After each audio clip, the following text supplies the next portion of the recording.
السلام علیکم ملګرو، خدای دې وکړي ستاسو به ټول ښه او جوړ یاست. ملګرو، په دې ویډیو کې به زه تاسو ته راوښیم تاسو څنګه کولی سئ د خپل تصویر د باران په شکل جوړ کړئ. یعنې بیا به ستاسو په تصویر باندې دی کله باران چې ووري. نو راځئ ملګرو ویډیو شروع کوو. ملګرو، تر ویډیو شروع کېدو مخکې که چیرې تاسو زموږ چینل سبسکرایب کړی نه یې نو مهرباني سره وکړئ زموږ چینل سره سبسکرایب کړئ او زموږ ویډیو لایک کړئ، ځکه موږ په خپل چینل باندې هر ورځ د هغه رقم ښایسته ښایسته ویډیوې اپلوډوو. ملګرو، تر ټولو مخکې تاسو ولاړ سئ پلی سټور ته. پلی سټور کې یو اپس ده د رین فوټو ایډیټر په نامه ده. دا به تاسو چیش کړئ ډاونلوډ کړئ. کله چې دغه اپس تاسو ډاونلوډ کړئ بیا به راسئ په دې اپس باندې به کلیک سره وکړئ. دغه اپس به تاسو ته چیش سي خلاص سي. ملګرو، دا به تاسو دلته الاو کړئ او د هغه رقم به دلته تاسو راسئ. ګوره دلته اول اپشن د سټارټ په دا سټارټ باندې به کلیک سره وکړئ. دلته به راسئ له خپل موبایل څخه به یو تصویر وروښیاست.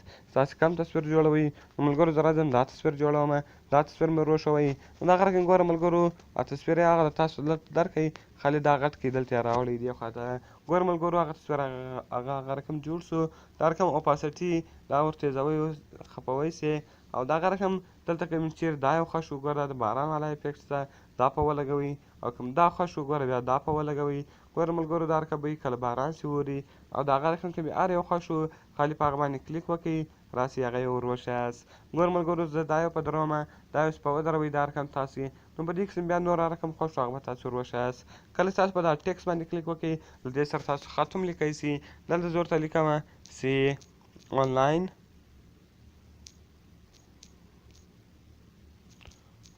زده کړه پښتو. نو ګوره ملګرو، ما آنلاین زده کړه پښتو ورکړه او د هغه رقم کوم فونټس ورکوئ او فونټس به دلته ور وښیئ. هر فونټس چې دې خوښ وو هغه فونټس ور وښیئ. اوکې به یې کړئ. کله چې ملګرو تاسو هغه اوکې کړئ، اوس دا هر ځای دي هغه لاندې هلته ورته ښویم سئ، یعنې ټکس هم سره لیکئ سئ. نو ملګرو، دلته تاسو افیکټس ته راسئ. دا بیا جوړ شوي افیکټسونه دي، هغه افیکټسونه ورکوی سئ. د هغه رقم سټیکر ته راسئ، دا بیا جوړ شوي سټیکران دي. هر سټیکر چې مې راخیستی هغه هم راخیستی سي او دا بیا نور ښایسته ښایسته فرېمونه دي. نو ملګرو، دا رقم تاسې د خپل تصویر جوړوی سئ. کله په هغه تصویر کې باران ووري نو ملګرو دا تصویر اوس ما جوړ کړئ. اوس که کله تاسو داسې ووئ خالي به په دا سیو بټن باندې کلیک سره وکړئ. پلیز ویټ، ګوره سیوینګ روان ده. کله چې دا تصویر سیو سو دلته به تاسو دا ډن کړئ. اوس بیا ګوره تصویر هغه دلته سیو سو. اوس به تاسو په بیک باندې ولاړ سئ.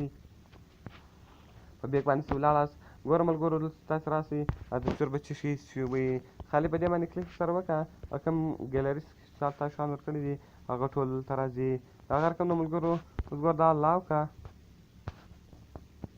الاو یې کړه. نو ګوره ملګرو، اوس زه ځم دلته سټارټ ته ته ولاړې. دلته خو به ته بل تصویر وروښیې، که چېرې بل تصویر جوړوئ بل تصویر هم ته ورښوی سې. هر تصویر چې دې وو او کوم تصویر چې موږ سیو کړی وو تاسو به ګیلري ته راسئ. په ګیلري کې به هغه تصویر وروښیاست. ګوره هغه ملګرو هغه تصویر دا ده. نو دا په فل ایچ ډي کې به دا څه شي سیو شوی وي.